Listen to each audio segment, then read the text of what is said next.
Mark Zuckerberg, in addition to announcing that they're not gonna be doing any fact checking anymore on Meta platforms, also announced that he's gonna be adding Dana White to Meta's board of directors. So Dana White is of course the CEO of the UFC and a longtime friend of Donald Trump. And you know that he's a serious friend because Dana White has pretended for a long time to apparently think that Donald Trump is some sort of tough guy or alpha, even though Dana White is constantly surrounded by actual tough guys. And so he'd know the difference. So that's how you know that they're truly bros. But anyway, Meta created 3 new board seats to bring in Dana White, as well as the chief executive of Exor, a European-based holding company that controls Jeep and Ferrari, and some other tech investor, whatever, that has advised Meta on artificial intelligence projects.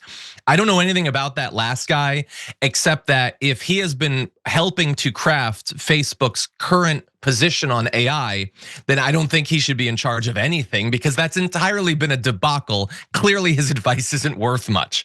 But anyway, to focus on Dana White, many people see this for what it is. They chose a friend of Donald Trump who they're now going to give a bunch of control and influence over these massive social media platforms.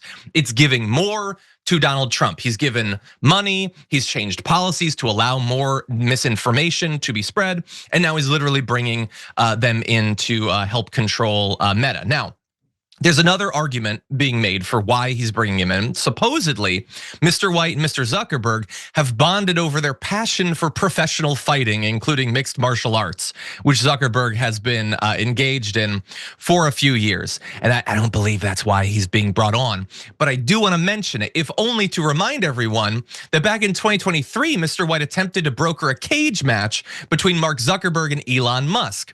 Musk, who's become a close ally of Trump, eventually backed out of the battle, citing an old injury. I would cite the fact that he's a bee. He's a little tiny weenie and he was scared that he would have his ass beat by the massive dork that is Mark Zuckerberg. But dork or not, would still kick Elon Musk around that cage. And I will never miss an opportunity to point out that Elon Musk, who loves to think of himself as a tough guy.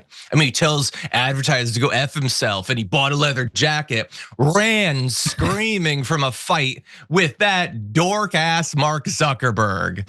But anyway, Heckius Maximus. Heckius Mo. Oh, he's super tough and super edgy. No, don't hit me. Don't hit me, Mark Zuckerberg.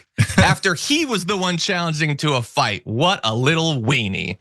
Anyway, what do you make of all that, Jackson? Well, I mean, I'm glad you pointed out the fact that Mark Zuckerberg's been taking up combat sports for the last couple of years, because I do think that has something to do just with his, buddy influence with him. Like, oh, come on over. Obviously, there's more to it than that in terms of the corruption and the power involved. But again, I think that they see which direction the winds are blowing. What are we gonna do about it? You know what I'm saying? Like, until it's time to vote in an election, until we actually do something in not just the federal elections, but the state and local elections, what we gonna do? You know what I'm saying? Like, everybody can't be Luigi Mangione, and that's not the, like, you can't just take everybody out. That's obviously, and that wouldn't change the systemic issues anyway. So what are we gonna do about it? They, as far as they're concerned, they might as well keep on taking more and more. Yeah, and to be clear, we are not advocating for murder. No. To be very clear.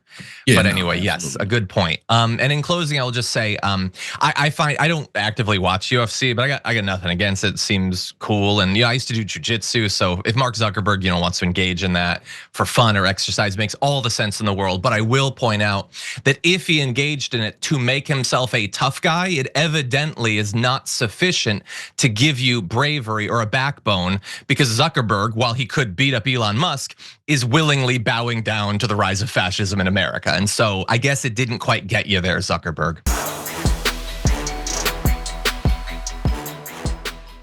Thanks for watching our video. Did you know that you can support our show by becoming a subscriber?